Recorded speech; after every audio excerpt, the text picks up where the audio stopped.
వరలక్ష్మి వాళ్ళ అత్తయ్య బయటకు వచ్చి ఇంట్లో ఉన్న వాళ్ళందరినీ చాలా కంగారుగా, చాలా గట్టిగా పిలుస్తూ ఉంటుంది. ఆ మాటలు వినగానే ఇంట్లో ఉన్న వాళ్ళందరూ బయటకు వచ్చి ఎందుకు ఇలా పిలుస్తున్నారు అని చెప్పేసైతే అజయ్ అడుగుతూ ఉంటాడు.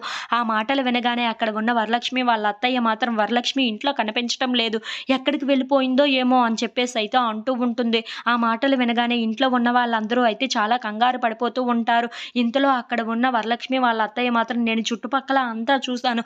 కానీ తను ఎక్కడా కనిపించలేదు. నాకు ఎందుకో చాలా కంగారుగా అనిపిస్తుంది అని చెప్పేసైతే అంటూ ఉంటుంది.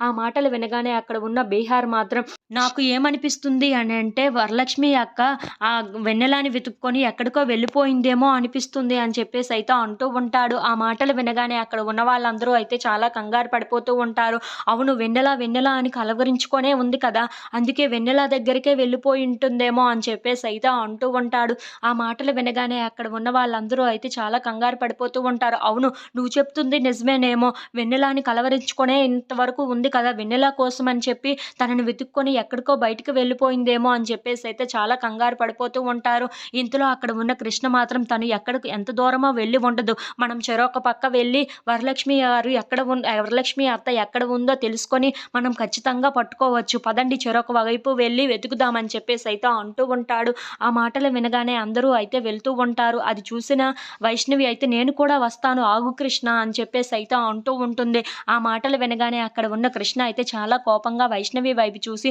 నువ్వు నీ వాళ్ళకే మోసం చేసేదానివి. అలాంటి దానివి నువ్వు ఇప్పుడు ఎవరిని వచ్చి వెతుకుతావు చెప్పు అని చెప్పేసైతే అంటూ ఉంటాడు. ఆ మాటలు వినగానే అక్కడ ఉన్న వైష్ణవి అయితే ఒక్కసారిగా షాక్ అయిపోయి చాలా బాధపడుతూ ఉంటుంది. ఇంతలో అక్కడ ఉన్న కృష్ణ మాత్రం అవును నీ వాళ్ళకే నువ్వు ద్రోహం చేస్తావు. అలాంటిది ఇప్పుడు నువ్వు ఏం చేస్తావన్న నమ్మకం మాకైతే లేదు అని చెప్పేసైతే